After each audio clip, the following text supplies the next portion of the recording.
पूरे माहौल में जनता के साथ संवाद में हम लोगों ने देखा कि जनता हर जगह खुद सामने से चुनाव में समर्थन व्यक्त कर रही है।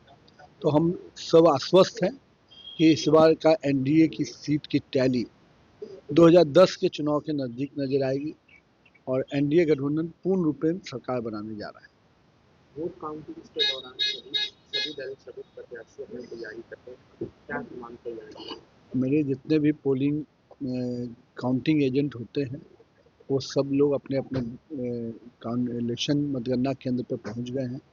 हम लोगों ने सुबह में उनको पूरी तरह से यहाँ से रवाना किया है और मेरा ये मानना है कि वो पूरी दमखम के साथ काउंटिंग में भाग लेंगे और नए बिहार के विकास की रफ्तार को गति देंगे। वो उनका स्पष्ट रूप से जंगल राज की जो मानसिकता है वो मानसिकता से अब भी परे नहीं हो पा रहे हैं और राजद के बारे में यही कहा जाता है कि वो जंगल राज के ही प्रतीक बन के बैठे हुए हैं। 200 प्लस।